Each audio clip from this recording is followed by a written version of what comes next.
This is Breaking Down Security, and I am Brian Brake.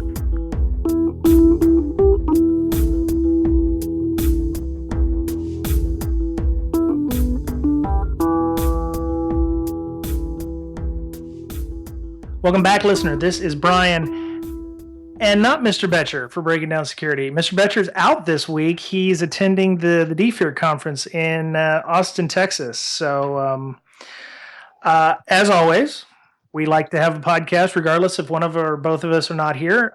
So I managed to get a hold of a couple of people who are going to be our guest hosts this week. I had to find two people to replace Mr. Betcher. That's how valuable he is to me. So I'd like to welcome Adam Crompton and Tyler Robinson to the show. Welcome, gentlemen, to Breaking Down Security. Appreciate it. Yeah. Right on. So since we've had two before. We've had Mick Douglas and Jared Freitas on before as guest speakers. I'd like to start with Adam and find out a little bit about his background, and then we'll do Tyler, and then we'll go on from there. So, my name is Adam Crompton. I'm a senior security analyst at Inguardians, where we specialize in red teaming, penetration testing, and a lot of other assessments also. Okay. My background is mainly, I started off with an insurance company and moved on from there. So my background is mainly in development, though, writing code and also penetration testing. So, yep. Oh, very nice. Okay. Yep. And Tyler, how about yourself? Yeah, my name's Tyler Robinson. I'm a security analyst at Inguardians, or a pentester, whichever you'd like to call it. Mm-hmm. Kind of got my start in security/hacking way back in probably the late 90s. I'm not really that old, but doing some of the phone phreaking stuff, and that led to maybe trying the defensive side, and I found out that's not quite so much fun. I was a system admin and network admin for 911 networks and local county government. So I moved on to the security side, joined the evil force, and haven't looked back. I worked for a couple companies doing custom black box penetration tests for governments, financial industries, Fortune 100 companies, and that's kind of how I got started. Very nice. Very nice. Okay.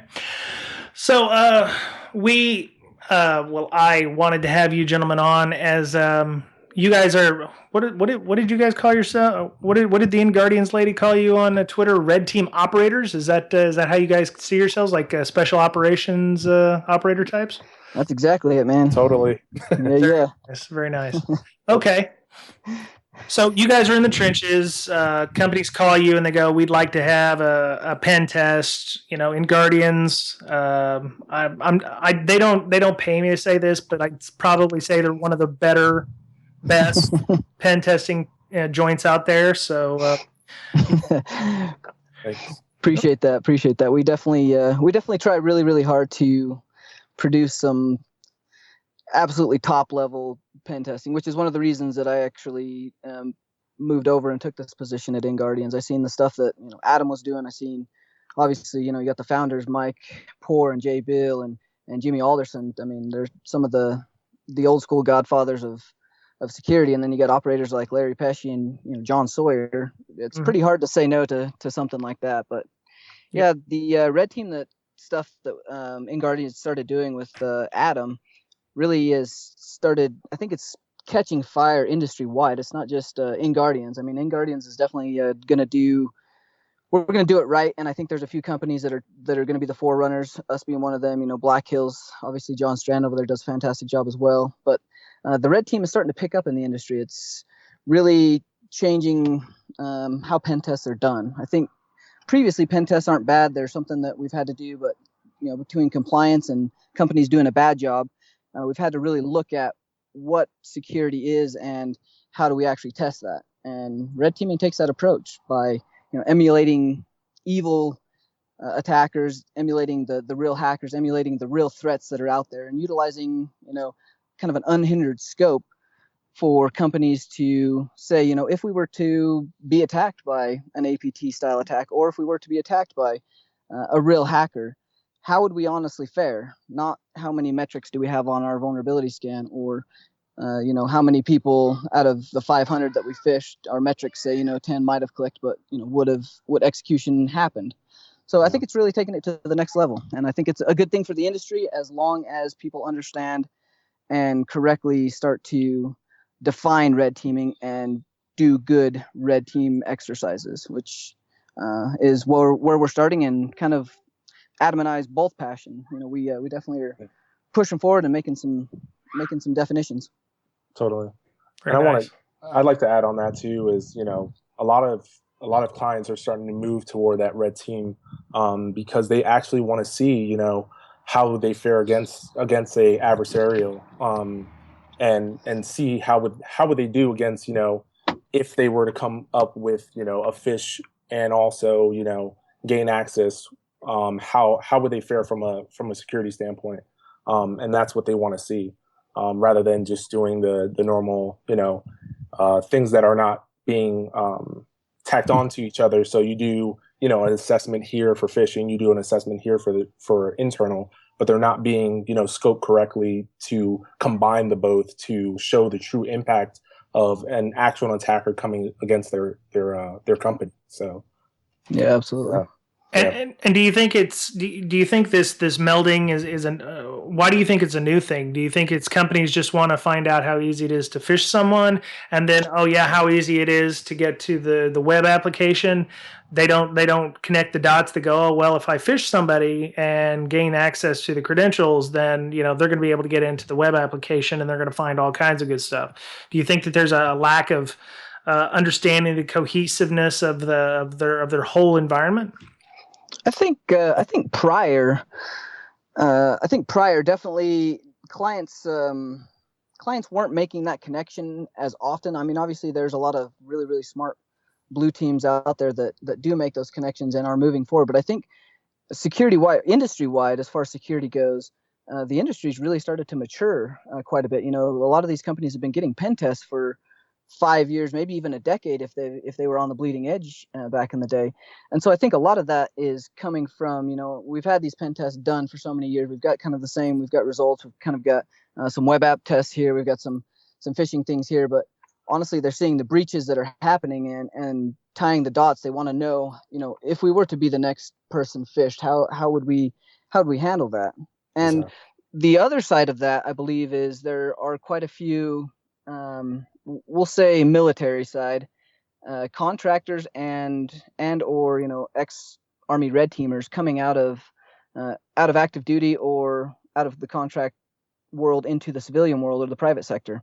And so they're bringing along with them a lot of the experience and testing that the military has been doing for, a decade, and really starting to emulate that adversarial tactics, kind of the whole military style, continually test. You've got to run the war game simulations, really testing to make sure that things are how they say they are. So I think it's kind of a melding of the two, as well as obviously the security maturity of the industry moving forward. Are either one of you prior military or worked for one of those 3-letter organizations? I have not. No. Okay, that's cool.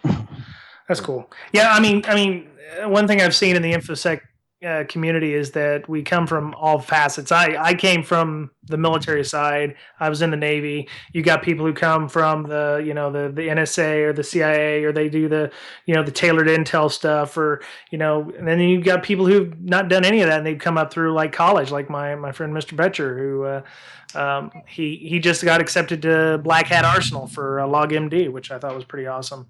That's fantastic. That's great. Yeah. So Adam, you have a passing affinity to PowerShell. You love that PowerShell. I do love that PowerShell. It's all about that PowerShell. It's like the greatest thing since Nmap. It's the greatest thing on a Windows operating system since I don't know, man. Since episode 8067, man.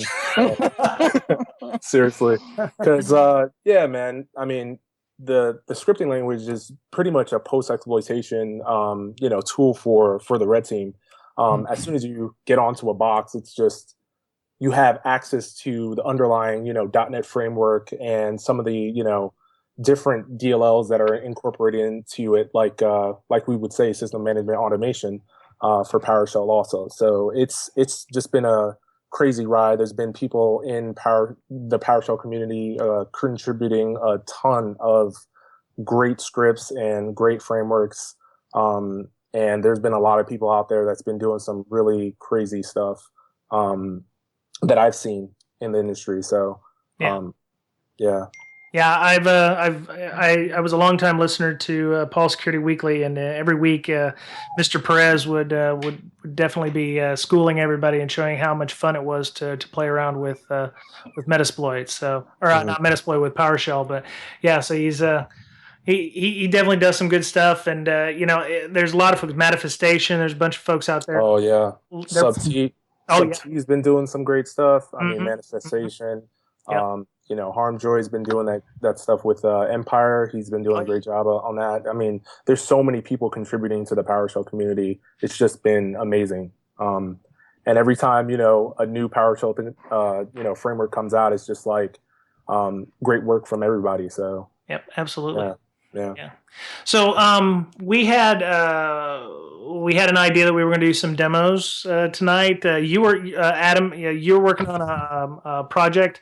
What did he say? PowerShell unmanaged code. This I'm reading from some of our previous discussions. So yes, yeah. So this is just a so using the managed code in using like system.management automation. To not use PowerShell.exe to write my code in now, because we're starting to see that the blue team is starting to use, PowerShell.exe to kind of block some of the things out there. So to get around that, we use, DLLs and EXEs. Well, not really EXEs, but more DLLs to get around that stuff. So using, system management automation gets around it. Mm-hmm. Is this like what was that? Is this like PowerShell without using PowerShell? Yeah, exactly. Kind of similar to the talk that Ben 10 talked about at DerbyCon 5. Yeah. That was a great talk. I watched it on video because I was too busy doing Hallway Con at the time. It was my first DerbyCon. So you have a demo of stuff that you've been working on. Not the remote stuff. Was this a Naisho piece? Yeah, so I have a demo of Naisho. It uses HTTP/HTTPS exfiltration that we can demo, and also shows how you can use PowerShell manage to pull in your PS scripts and run it. So I used Puppet Master to. It's a C2 framework that I've been building that uses third-party what would you call it, websites to actually get a shell through. So like a Pastebin, GitHub, Slack, things like that. So so yeah, I can demo that. Wow. Okay. And Tyler, we're going to do a demo with you, but it's this is something that you do on engagements to try to show people how poorly their network is. Well, the demo that you'll probably see with me kind of just highlights a lot of the TTPs is what it's referred to in the red teaming community is your tools, tactics, and procedures. Yep. And our TTPs are to emulate what attackers are currently doing, and a lot of the new bleeding edge ways to get around, say, AV or IDS, or as simple as not leaving a log or not touching disk. The whole concept of red teaming, and even from the previous job I had where we did really highly specialized black box tests with 100% custom software, it's all about really not leaving a footprint and blending into traffic and not touching disk. So the tool all demo is from my previous company, Silent Break Security. They developed the Throwback and did a talk about it a couple of years ago at DEF CON. Okay. And so it utilizes that as well as Cobalt Strike, which Raphael Mudge does a fantastic job as far as a C2 tool. He's taken every means necessary to provide secure comms, to have good tradecraft as far as, what the tool leaves behind, keeping records of, where you've touched disk, what files you've touched, and then allowing a team to work together. Obviously, red teaming, the team part there's kind of important. Being able to collaborate with multiple minds. Adam's got so many strong areas, and then I've got a background that allows us to do different things. Being able to collaborate on a platform and have that C2 is super valuable. So what we're doing with that is just getting a persistent backdoor on a box just through a macro execution, which is a typical initial access fish. Fishing for access, getting a client to click on something because that's really their job, and then having that persistent backdoor install. And then from there, we're just injecting either a reflective DLL or shellcode into memory. So the interactive RAT or C2, which would be Beacon in this case for Cobalt, never touches disk. You don't have to worry about AV signatures. And for the most part, it allows us to utilize PowerShell after that. Raphael Mudge has done such a fantastic job integrating PowerShell right into the code of Cobalt Strike and Beacon, so that you can inline throw in a PowerShell script in memory and push that out against an entire a computer or an entire Active Directory structure. And so that it's definitely how we operate as red team operators, and it's more of a demo, kind of just the baseline of where we start for tools. Very nice. So you guys say when you come in and you do these engagements or jobs or projects, or however you guys call them. Every company calls them differently. Engagements, projects. Absolutely. How do you keep your So if I had you guys come in and you guys, oh yeah, we're doing all this stuff, and I was like, how do I know that is what the bad guys would use? Do you guys have intel of your own that goes, okay, we're looking at the threat people, like from like recently with the crowd strikes and the Mandians who had the cozy bear or whatever they are. Do you look at those TTPs and you go, okay, we need to learn how to emulate those so that we can understand how the bad guys are also doing their job? Yeah, absolutely. Yeah. So we have that, and we have, obviously Inguardians has been in the industry and has been industry leaders for incident response on large engagements. So we get firsthand experience as far as, what's going on to some of our clients. And then we spend endless hours both on, stuff like CrowdStrike puts out, which, if you read it, would definitely be, Adam and I were laughing because we were both saying dude, that could have been us. Those were the exact methods and PowerShell code that we use. So, keeping up on what's going on in the industry as far as those go. And then most of us, Adam and I especially, definitely spend a lot of time, maybe in shadier areas looking at different code and maybe shadier toolkits such as like Angler, what the new stuff that they're incorporating and how they're incorporating it, looking for source code and building our own tools and trying to think of the next most devious thing that we can. So. Yeah. You heard Angler's dead, right? From what I heard. From what I hear, it is it's probably gone. Dang it. It's old and busted. I mean, we just talked about it a few weeks ago, so I was like, oh, great, we can talk about that. And then all of a sudden they're like, oh no, it's hot, old and busted. So I'm assuming it's like, oh great, these people found out about it. It's like your grandma getting on Facebook or something. Now Facebook's old and busted. Yeah. There's lots of other ones out there, and still a lot of the stuff that came out of like Finn Fisher and a couple of the other security companies being breached. There's that and the Snowden leaks. There's all kinds of research in areas that are still not mainstream for sure, and are still for some of the boutique pen test shops that are being utilized and developed. So cool. Yeah. All right. Well, I'd love to get started with some of these demos. Adam, are you ready to go, or do you want Tyler to go first, or how do we want to do this? Either way is fine with me. I'm ready. Okay. Well, we'll go with Adam, and then we'll do Tyler's next if that's all right. All right. So this is Naisho. It's in a kind of initial state. I'm still coding a little bit of a lot of the modules that are in here.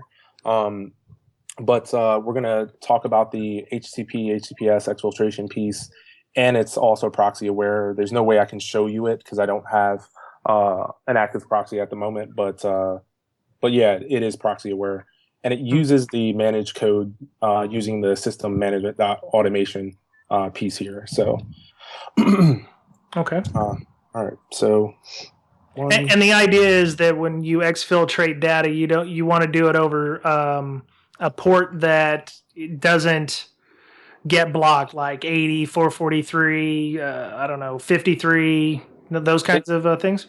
Exactly. So a lot of the times, I mean, mainly some of the ways to stay covert is to utilize the encryption and stay on the same kind of normal protocols that would be seen through the network, so you can kind of skate by. Mm-hmm.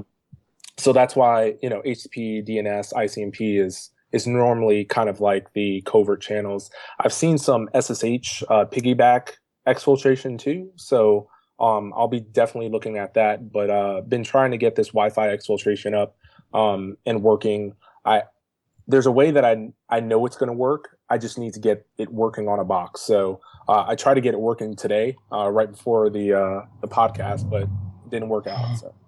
That's okay. We'll, if you want to make another video, we can always hit that up and post that as well. Awesome. All right. So your syntax, it takes various arguments. Yep. I'm assuming you're using some kind of proxy there, the 172 addresses? The 172 is a VM, so it's this box here. Oh, okay. So right now I have a watch with a var log on axis.log. Mm-hmm. And it's going to exfil it using the managed code. And when you're on an engagement and you're doing this is just a proof of concept thing to go, hey, look, I've taken your database and I can exfil it out to whoever. Obviously, exactly. You must have some kind of legal agreement that you guys will protect the data. But do you ever run into any kind of issues where it's like, oh, I just sent out PHI or health care information data? Yeah, so normally when we have our clients, we talk about it in the kind of like the kickoff meetings to make sure that we normally want the client to either give us a thumbs up or not, but normally we kind of shy to say, let's create more of a dummy data file to send out, not the actual exfil data piece. Okay, so you create flags with them, and then exactly you get to the flag. Create flags, yes, right. Because we would hate to actually send real data out to a non-correct host if that was the case. So, right on. Yeah, totally. All right, so that's sending the actual exfiltration data right there. Mm-hmm. The data that's in there is like some fake credit card numbers, and what's cat? This I haven't put any of the encryption modules in it yet, so this will be encrypted. It's just in a kind of like initial state at this point. Okay, so you can send it out plain text, but obviously you wouldn't want to do so to one because like DLP solutions may be scanning things that are going outside the firewall and would find credit card numbers or PHI or social security numbers. So encrypting it would make it unreadable to the DLP solution. Exactly. So normally we use like AES or RSA keys to actually encrypt it and then send it over the wire so that even if it's going to it's using TLS, or if it's not using TLS, or if it's going to a proxy to be decrypted, it's already encrypted anyway. So you can't really decrypt it without the key. So that's the reason why you would encrypt the data before it goes out. Yeah. So why would you go all the trouble of encrypting it if it would? I'm guessing the base 64 would be enough to bypass most DLP solutions. Yeah, I totally agree, but I always want to win. So encrypting it makes me feel like good at night when I fall asleep, saying they're definitely not going to get it because my key's like 64 in length or something like that. So yeah. And this is extensible. You have this on a GitHub where somebody can get it and download and use it? Not yet. So I'm going to be creating this for the DerbyCon Powershell course that I'm speaking at in DerbyCon with Mick Douglas. Okay. So that's where Mr. Douglas. That's where that's going to go. So okay. Yeah. Very nice. And you can how many? You mentioned ICMP. You mentioned HTTP, HTTPS. Yep. What are the other? Are there any other methods of exfil that you can use that like you have? What's it? CII? What's that one? Oh, sorry. That's supposed to be ASCII. Oh, ASCII. So I've been thinking about like this huge like ASCII art kind of deal for exfil. So a picture within the actual like piece that's encrypted string. Yeah. But yeah, I have a way to do it. I just haven't built it yet. So that's just a placeholder. And the Wi-Fi exfiltration I'm still working on. So could you use other? You mentioned ASCII for art. Could you use JPEGs or PNGs or something like steganography? Steganography for sure. That's going to be in here. Or polyglots or anything like that? Oh, totally. Yeah, those will definitely be in here. Very nice. Also, the other pieces that are going to be in here are different forms of encoding. So like ROT13, base 64, base 13, all the other encodings that I come up with is going to be placed inside this exfiltration framework. What would you need those encodings for? Just to test. So whenever you're on an engagement, you want to test the egress of a company, right? And you want to see which pieces would trip the actual, which ones they would actually their alerts would trip on. So we would send it out, clear text to see what's going on and see if they see anything. DLP catches it. It should, right? Mm-hmm. So if we're sending SSNs out or whatever, it trips the DLP. Then we step it up a little bit more. We put, base 64, encoded in another form of encoding and see if it trips based on that. And then we go to, encryption, which I don't know if anything looks at that piece and blocks it or not. So that's the way to kind of test the egress filtering to see if they can catch exfil and things of that nature. So it's going to be more of a, more of a framework to kind of test the egress posture of an organization. So as we're on a red team. So yeah. So when you go in and they say, hey, we'd like to test our DLP, have you seen enough DLP solutions to know what you can test? And I'm assuming there's only a handful of different types of DLP solutions. So you go, oh yeah, we've got X. And you're like, okay, yeah, here's your problems already because, unless they've got it configured properly, they're not going to, this is going to get past it. So I'm not even about testing it. These are the things you got to worry about. I mean, some of the protocols it passes. So with some of the tools that are out there that do DLP, there's some protocols that they don't even look at. So that's where I'm just looking at it to say, if you can't see ICMP packets going through that's being exfilled, then, that's an issue, So yeah, there are some products that I already know the outcome. But there are some that some clients may put more filtering in. But yeah, for sure, there's some products out there that just don't look at certain protocols and different types of protocols that are out there. So yeah. Now for exfil, you've got Pastebin on there. Are you looking at like say Dropbox where they have an API where you can upload files that way, or maybe email upload? So Pastebin is more like using the API to paste to the website and then taking that off somewhere else to actually read it because it's encrypted. Sure. But yeah, at Inguardians, we created a C2 command and control using Pastebin also. So wow, this is just another module that I wanted to show you guys, and using managed code to run the PowerShell piece in here too. Yeah. So. Yeah. Could you show me some of the PowerShell that's behind this? Or is that a secret? Yeah. As of right now, I don't know, man. Is it because you don't want to show me because it's really ugly, or it's just really, really secret? It's cool if you tell me your PowerShell's ugly. I can understand. I'm not a programmer, so for me, it would look fine. I mean, it's not. I don't think it's ugly. Tyler, what do you think, man? I want another eye on this, man. That's all you, man. I don't know. Yeah. Like I think you're more than welcome to show it. Just realize you may be a little jealous because some of that may not get released publicly. Oh, that's fine.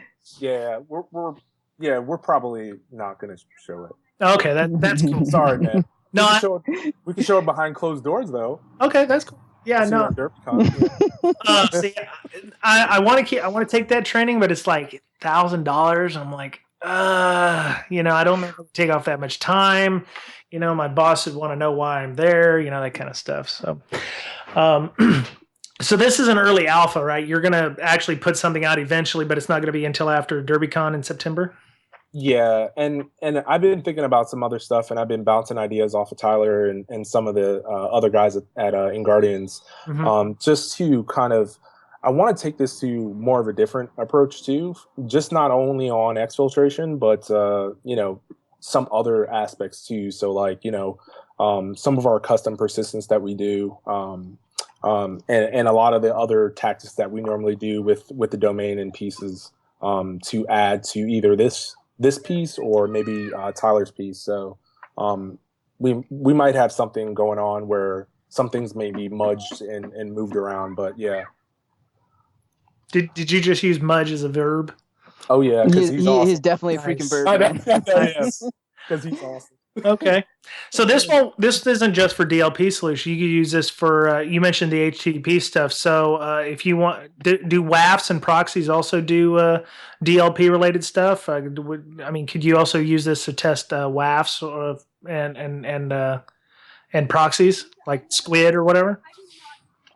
I would have, you probably can. I haven't seen anybody do it yet, so. I've seen the only things that have been blocked are just the firewalls blocking my exfil out. So I haven't seen anything stop it yet. So okay. So we do this for blue teamers and for IT people. If you came into their environment and you had your exfil program here, what would be some of the first things you'd tell them, that they're not doing for a fact, or what you would tell them after you've just totally owned them and sent a bunch of fake social security cards through their DLP solution? What would you tell them to? There must be something that they can do to protect themselves against this kind of exfil.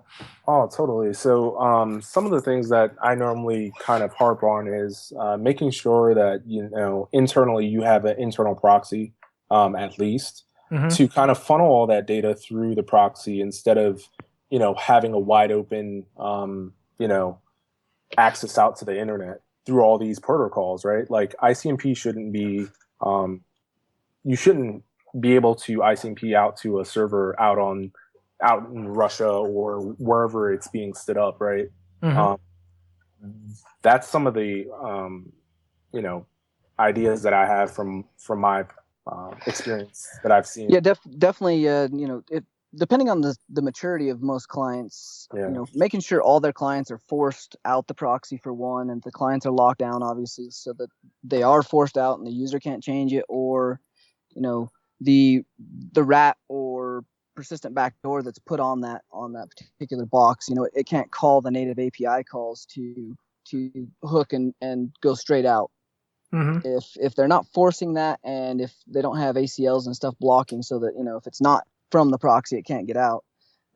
There is malware that's gonna utilize those low level APIs and go straight out. That's what we see all the time. So making sure that those are forced, and then obviously stripping TLS or SSL, whatever you want to call it, HTTPS. Making sure, because honestly, when we look at malware in the real world, or good APT attacks, or really good custom written backdoors, or even stuff like Cobalt Strike, utilizing a valid cert, having a good domain name that's been established for a very long time and is registered and categorized by most of the proxies, and then using HTTPS. These are things that bad guys are already doing, and if they're doing a good job, they're not being detected, because if I'm going after a proxy and because my domain's categorized, that's a problem. So having them really look at how they're categorizing, if they're just using the defaults from the vendor, then we're going to get out. But helping them fine tune some of those categories, fine tuning, some of, if a domain's been created in the last 30 days, block that crap. That's we've seen several attacks where they'll register a domain name that's fairly close, and it was spooled up within the last 30 days. Well, those two indicators right there are easy to detect if the categorization stuff is set up properly. So there are things like that, but again, layers in defense and that security and defense in depth are very important, because there is always a way around a few things, such as with the proxy stuff and categories. As when we set up some of our dark infrastructure, if it's for a very long engagement or a very mature environment, we'll definitely make sure we purchase a domain that's been around for quite a long time, that's got a good reputation. We'll check it against whatever proxy the client has. We'll do all that recon in advance or during the assessment to make sure that once I send this fish in, my initial access, I'm only sending one fish. My initial access, I want to make sure that that's going to execute. I know that the payload's going to get by whatever AV they're using, and I want to make sure that I'm going to get out that proxy, because I know which proxy they have and I know which domains I need to go to. So. Do you find a lot of blue teamers? Because I noticed you have a -6 there on your command line. Is this IPv6 aware? And do you find that a lot of companies are playing fast and loose with their IPv6 and they're not securing that as well as they should? Because I've heard of instances where IPS and IDS will monitor the heck out of the IPv4, but they don't monitor the V6 stuff. So then you can play around inside the IPv6 network pretty much undetected. For sure. Yeah, IPv6 is probably going to be. I mean, I guess it depends on which company, but a lot of companies are still trying to figure out and get a grasp on how to control and rewrite all their ACLs that they've had for the last decade from IPv4 to IPv6, and really, how is whatever vendor utility appliance they're using, how is that integrating and playing with IPv6? So I think it's still a wild west as far as IPv6 goes, and we're starting to see a lot of malware move and be IPv6 aware and actually use it as a really effective means of getting around whatever control that they're trying to get around. Sure. Okay. All right. So let me ask one last question before we move along. Your class with Mick, Adam, is it sold out? It is sold out at this point. I know there's a wait list. Okay. Well, never mind then.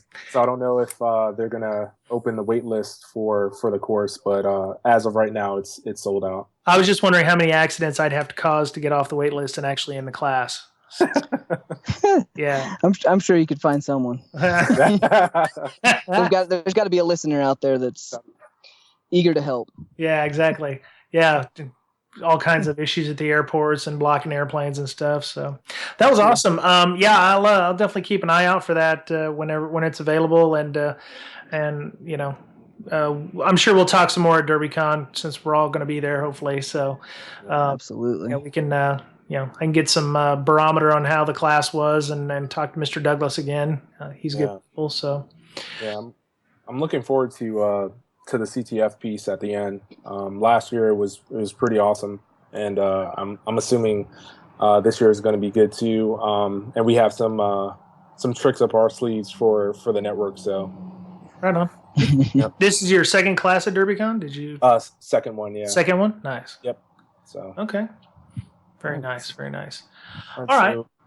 Did you want to move to the pastebin one, or? Yeah. Let me let's check out the pastebin, because I'd like to see how easy it is to, throw that up there on the pastebin for everybody to see. Okay. So this is executing the pastebin PS1 into memory, and then it's using managed code, and then all the posts that are here. Where's the?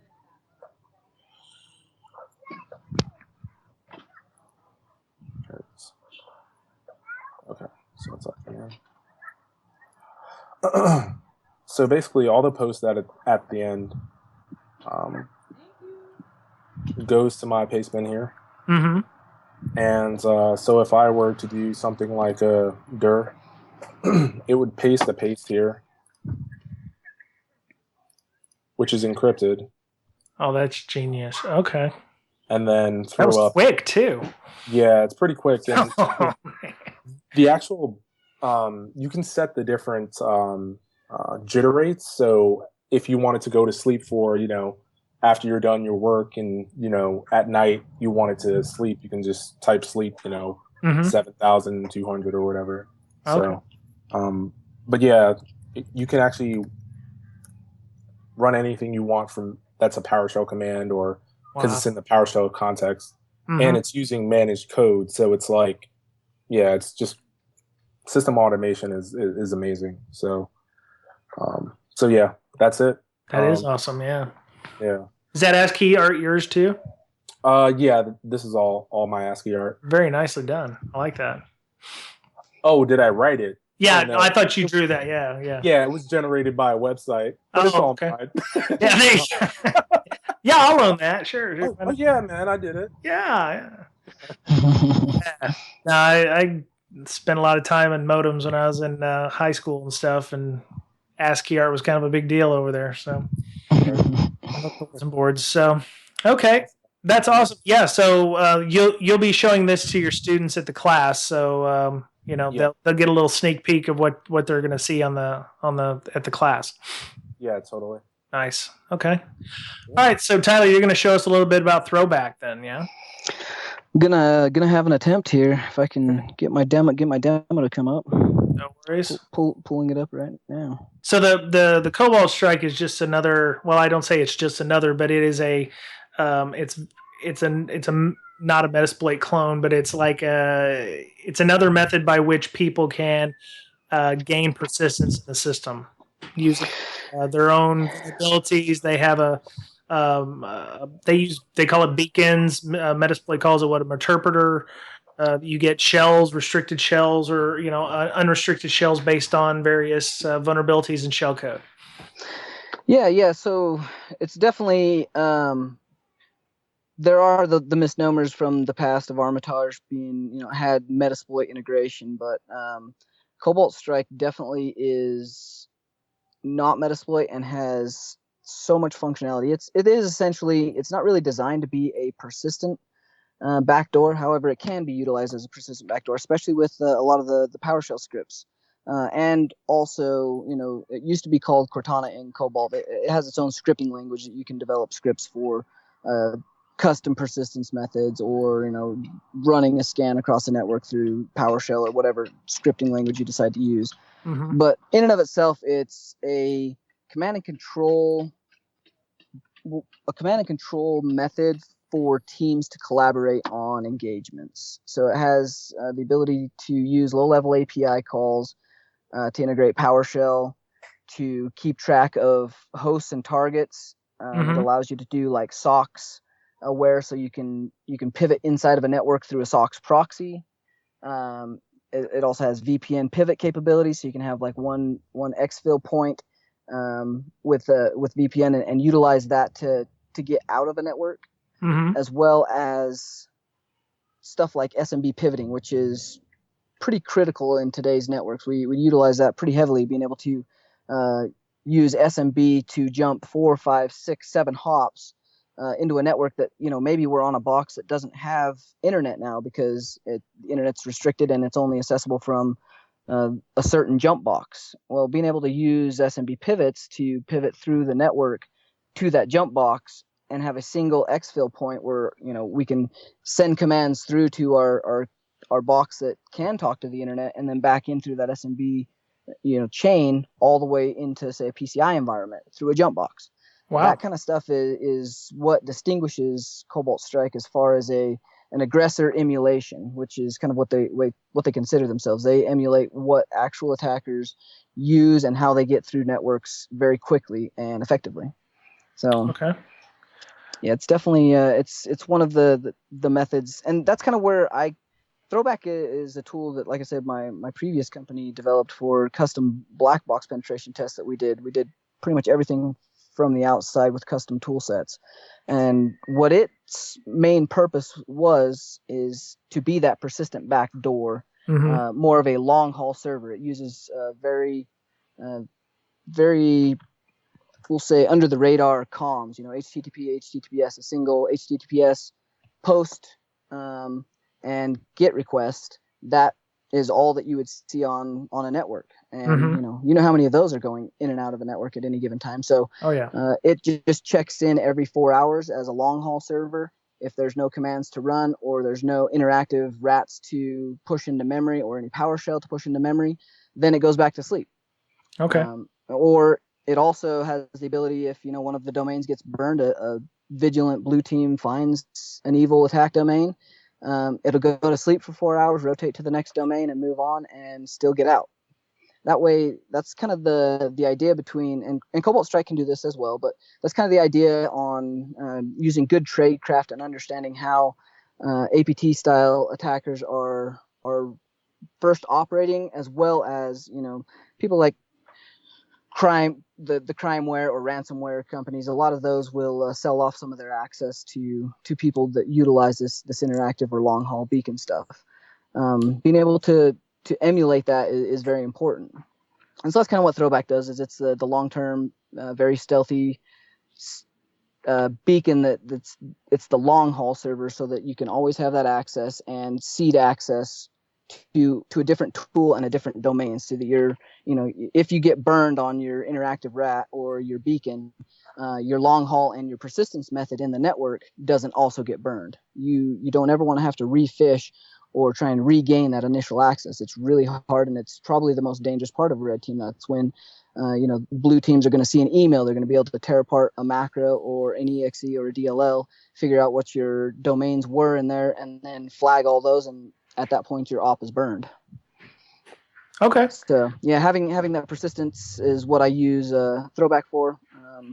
It calls out every 4 hours, 8 hours, 1 hour, 30 seconds, whatever it is. And then I spawn up in memory either a beacon or whatever custom, an Empire payload, whatever custom rat you're using at that particular point in time. Mm-hmm. And a rat for those Oh yeah, is a remote access Trojan. So it's just a program very similar to a bunch of the other programs out there that will allow people to maintain persistence in the network. I'm assuming. Yeah, definitely just has the functionality of basically almost a command line. I mean, obviously some of them have a little more. You got screenshots, keystroke loggers, the ability to capture audio. Most of these features are built into Beacon, as well as the custom rats that you're seeing in the wild when you get popped, or Microsoft from India calls you and says they really need to get on your computer because it's infected. That's probably what they're deploying, is some form of persistent rat. Okay. Nice. That's awesome. I've been called by Microsoft from India one time. The funny thing was, I was at what we have here. We call it Agora, but it's basically a security meeting where a bunch of security people get together and we talk about things. So I got to play with that guy for a little while. He was very persistent after I hung up on him a few times. Because they're amazingly persistent. Oh my goodness! Yeah, totally. 8 or 9 times calling me, and I was like, "I got a Mac, dude." He's like, "No, you have a Windows box." I'm like, "I'm looking at my work box right now. It's a Mac." Maybe it was his first day or something. So, yeah, they're really hard to get to open macro. For my friend Bob, definitely has a hard time getting them opening macros or files you send to them. They may have been burned a few times, I think. So you have you have video of this persistence. Yeah. It's a little long, and I'll if I can get the one that's a little bit quicker, I will send it to you so you can paste it in there. And of course, we'll have a link to Tyler's video, and if he sends us the better version, then I'll put the better version up on YouTube, or if he's got a link to it somewhere on, like, I don't know, Inguardians has a training page or something, we can link to that too. Okay, yeah, perfect. I think the YouTube one will probably be the best one to link to. So we started the podcast demo with Tyler at this point, and it just wasn't the demo was good. But there were some connectivity issues between the recording machine and Tyler's box, the internet being unkind in some method, and the audio just kept skipping in and out. So we will have a link in our show notes to the video that Tyler had mentioned. We'll put it up on YouTube, and then you can see the demo from there. So we apologize for not having that second demo, but in terms of audio quality, it wasn't the best. So again, we apologize. Not sure why the internet on the laptop is so horrible. I told you, I said you guys got to quit torrenting your porn and get earbuds. That was the two requirements. So I followed your directions on the porn, but I did forget to sleep all of my persistent backdoors. I need to really put those to bed. Yeah, that would definitely cause. Yeah. So yeah, I'll run through that and throw some audio to you as far as what's going on.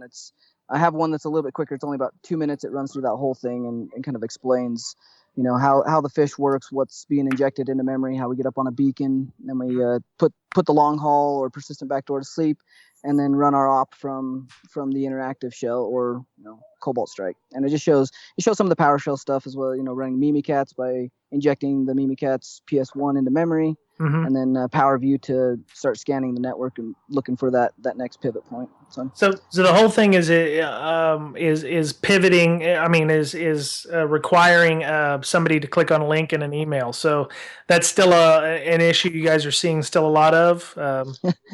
We pretty much can gain access, I would say, pretty close to 100% of the time through either a link or most often a fish, which is usually a Word or Excel document of some kind. Because people do have to do their job. They do have to open Word docs. HR needs to either open a resume, or financials needs to see that Excel spreadsheet. Whatever it is, there's always a business function that has to happen for business to operate. So we can almost always get someone to open that, whether they click the enable macro or the client or environment has some protections against macros or some form of execution. That's when it starts to get a little bit more tricky, and then we have to start moving to some PowerShell and getting really creative. Yeah. So, I mean, you're just putting it inside a macro. So, I mean, there's really no way to protect against that, because people's resumes, or they'll get what's that, a statement of work. So they'll get something like that, and they'll have all these complicated Office documents in it. So there's really no way to block those, because the first thing they do is, if you want to view this document properly, enable macros, and then by that time, your job. Yeah, for sure. But there are like GPOs and stuff, and we do recommend running a lot of the Microsoft Office protections where you have a trusted location for macros to run. It has to be approved by someone. You end up putting that on a file share where macros are enabled, but you can disable macros with a GPO across the environment and just not allow them. There's a lot of spam filters as well that will scan through a macro, but obviously there's good bypasses for that, such as maybe just password protecting the macro. Yeah, password protecting the PDFs or the macros that you can't open the file and look at it, because a lot of those spam filters are like proof points of the world. We'll open it in a sandbox and test the what the program does when it's open. So if you don't have the password, it automatically just goes ahead and sends it along. Yep, exactly. It's definitely a cat and mouse game. We're always looking for the next thing to do that gets us around whatever protection that the blue team has come up with, or the next vendor has found a way to, if they can't read that macro, they block it, or they found a way to tear apart the macro. So it's definitely always a cat and mouse game, and I think that's what keeps pushing the industry and pushing vendors to not get stagnant and to keep looking at the ways attackers are getting in and making products that actually do something. I think AV is, I won't say it's good now, but I think they've been pushed because of how stagnant they got to develop a better product and to start looking at a few more things. It definitely doesn't stop hardly anything, but it's better than it was. And I'm seeing things in the industry change because people are pushing the envelope, such as Adam or John. I mean, the people at Inguardians are always working to find that next workaround, so that we're always moving forward. We're never stagnant. Yeah. So after you've done an engagement, and I'll ask the question to both of you, what is something that always seems to show up in your presentations to the C-level folks? These are, we found X, we always seem to find X, or what are like 2 or 3 things you always end up having at the presentations? I'll start with that. Yeah. So I think it's a lot of the times it's the same kind of there's some clients that are doing really strong security and awesome, and then there's some that are we see kind of like the same underlying issues. I would say probably one of the biggest things that we do see internal or whenever we're on an engagement. Is it still patching or having Windows XP boxes on the network? Is that still a thing that you have to deal with? I would say yes. They some of the clients do still have old operating systems on the network. And we do see that numerous amount of times. There's also, things being stored on shares, GPP, the normal things that we normally see, and we keep, a lot of people keep hounding at security conferences about, but we constantly see that a lot throughout the network, where things that we normally will get us, a straight credential or gains us access to admin credentials to escalate, or things like that would gain us really easy access to the network. And then there's some clients that are doing really awesome security, where it's they lock down, they have proxies, they have a full-time team that looks at the logs and detects people and things of that nature. But that's more few and far between, so. Understood. Yeah, I would definitely say we're seeing a lot less exploitation in the industry. We're using built-in tools. We're using things that network administrators are using. We're using Active Directory and LDAP queries that are available to any domain user. I think we're living off the land, and that's kind of the idea behind a lot of the red team, and especially coming from the military side of that, being able to live off the land and utilize tools that aren't going to get caught because they're actually built in. And PowerShell being one of those, bringing that back to what Adam's talking about. And so having stuff like, the same password for local administrators, or being able to utilize, pass the hash for a RID 500 account still works and is still highly effective for us to be able to SMB pivot. That happens pretty much, I would say, almost every engagement. We're able to use a hash somewhere in some form to make that next move. And then, like Adam said, file shares are always an issue with almost every organization. But I definitely think the exploitation side of that, I think people are still leaving older systems and not patching as much, but I see less need to use those exploits. When you can do a full domain enumeration with PowerShell and PowerView script, there's really no need to go running exploits against old servers. So. Yeah, and get detected. Yeah. A lot of the red team stuff is more around not getting detected and staying under the radar and not trying to be seen in logs and things of that nature. But that's a lot of the times it's not about some of the times, yes, we do exploit systems, but on a red team, that would be our last resort kind of deal. Sure.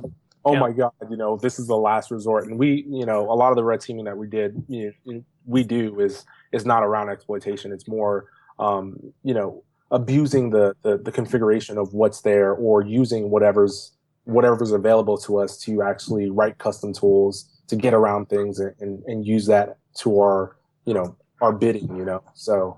Yeah. Most of the time, it's the organization is their own worst enemy. I mean, they need to provide Citrix access or VPN access outside. So, well, why not find some credentials somewhere? How we gain low-level access on something trivial and utilize that for a Citrix breakout or some form of VPN. I mean, it's really loopholes in the configuration or the design, or just a lot of blue team, they just don't think as evil as most of us do. Like, we're constantly walking around looking at, as we're out to dinner with our family, poking at the touchpad, seeing what kind of evil things we possibly could have done if we were evil. Yeah, we're always thinking like that, and I think that's why companies hire good companies hire good pen test companies or good red teams, because that bleeding edge evil, or that evil bit that we all carry, drives us to the next level, so that we're constantly pushing the envelope for the blue team and making sure that their networks are secure. Because at the end of the day, we're all on the same team, and really, that's something that I think the industry has really got to continue to push. And not, people get wary of getting a pen test, and they get adversarial to the pen testers. When we show up for Inguardians, we really want to let the client know we're here to help push your agenda. You've been trying to get local admin rights taken away on all the desktops. Let us help you do that. We really want to make an impact for you, so that you have the fuel and the upper management buy-in, or the C-level buy-in, or even the budget to make the proper steps forward. I mean, we're ultimately there to help you secure your network, even though we're breaking your network and calling your baby ugly. We're sorry for that, but we're trying to help you. Yeah, totally. So in that case, you guys are working like a staff augment to prove, that you prove in the worst case scenario. So you come in and there's always the IT guys like, hey, I've been trying to get this pushed through, but I didn't get the budget, or they don't understand what's really going on here, and I really need them to understand that. So if you could just poke on that a little extra, that would be great. Absolutely. And sometimes all it takes is a third party saying the same thing that, maybe the IT department or the security department has actually said, and, they're fully aware, they know what they're talking about, but they need that third voice, or that outside consultant to come out and say, to the management, you guys really do need this. And then management's like, oh yeah, we really do need that. And then you guys get the buy-in. So we definitely try and help push whatever agenda and whatever area is important to that particular industry. And a lot of that sometimes comes from the adversarial nature of a red team and proving and providing impact for the client. Yeah, totally. Because at the end of the day, we're here to, help you guys, help the blue team, help the industry get better as a whole from a security standpoint. And that's what we're here for, as Inguardians. So, yeah. So you guys said you try to fly under the radar when you're on an engagement. Do you ever just try to see if you can light off incident response, or to see what if you can, because a lot of times they're supposed to be monitoring logs, or they're supposed to be monitoring the big flashy board. But if they're not doing that, is that something you want to go, okay, yeah, I did this. It should have given you guys an alert, but nobody mentioned it. Yeah. So normally on engagements, we kind of have that in our kickoff meeting, to kind of gauge what the client wants from that aspect. Because some clients want, we want you to go as stealthy as possible.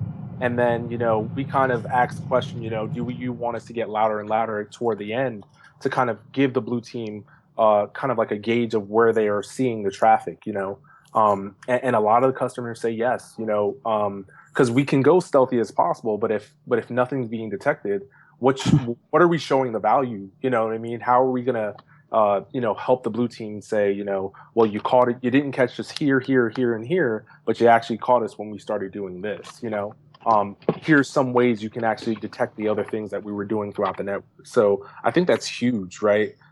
As a pen tester, to actually give that insight to the customer, to provide him more blue team ways to configure some, rule sets and things of that nature to add to the different components he has in his network. So yeah, we do that. We do that with most of our clients. And then there's some engagements where they're just like, we want you to just go dark. Like, we want you to not be seen throughout the whole pen test. We want you to act like an actual adversary, what they do, how they move through the network, everything. So there's, it's kind of like both sides of the story there. So yeah. And whether they're looking for impact or whether they're looking to help teach the blue team as we're going, it's kind of, which area are they looking? That comes a lot from the maturity of the organization and what their ultimate goal is for the test. So when they tell you to go super stealthy, is that because they believe that they're mature, or is that because they know they're mature? Usually, I think it's because they think they're mature, but they would like validation on that most of the time, and usually it's the complete opposite. Most of the time we tell them we're going to start as stealthy as possible, just because that's standard. It's really hard for us to operate any other way. So it's kind of standard operating for us. But then getting the client to understand what the benefit of going that way is during the kickoff call and some of the scoping engagement portions of that are important, so that we know whether that's, we bring up certain points so we know whether that's the best use case for that particular client, and then tell them the benefits of both ways. I mean, obviously they need to make the decision, and we'll do whatever they tell us to do, but we do have a lot of experience with a lot of different environments and a lot of different customers, so we can provide a lot of insight and help as far as which way they probably should go based on some of the things that they say. Nice. So, I mean, they get on the call and they're like, oh, we want X, Y, and Z. And you're like, okay, we can give X, Y, and Z, but, do you find that they're constrained by either time, money, or, both? Oh, yeah. Yeah. Typically, and there's some really key distinctions for red teams that I think is where a lot of the industry has been kind of getting confused. Why is a red team different than a pen test? And honestly, that's one of the key factors is time. Adversaries have extended periods of time, and they have the ability to operate more stealthy because of that extended time. So when we scope an engagement, we try and sell an engagement for a red team. We definitely ask the client, like, are you open to 4-6 weeks? Are you open to more than 2 weeks for an engagement for us to be on target, looking at your network, trying to gain access? Because honestly, if this is going to be a red team, then we need that time to be able to operate stealthy, for one, and for two, to provide good impact and a good gauge as far as where you are. If we're doing true adversarial emulation, we need to act like that adversary that we're selling to you. So we need that time frame. And the scope is the other big difference between a pen test. Obviously, being able to chain attacks and have those attacks, a small low-level vulnerability on, say, a web app, or a misconfiguration of a VPN server, or something small on the outside. Being able to chain multiple different attacks together in order to gain access to the internal network and then move around is a key difference. It's kind of an unhindered scope, for one, and then using whatever means necessary to gain access to this network and get the job done.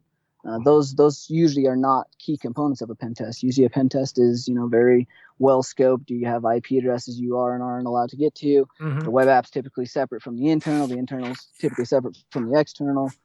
Phishing is for metrics. You're sending a large amount of fish. So there are a lot of key differences between red teaming and pen testing, and getting those right really helps provide value to the customer if they're really after adversarial emulation and seeing how they would fare in a real breach. Then I think the red team is where they need to be. Otherwise, we need to talk to them a little bit more and figure out if maybe a pen test is a better option for them, because they're just not ready or not willing to provide us that additional time or that unhindered scope. Yeah. Cool.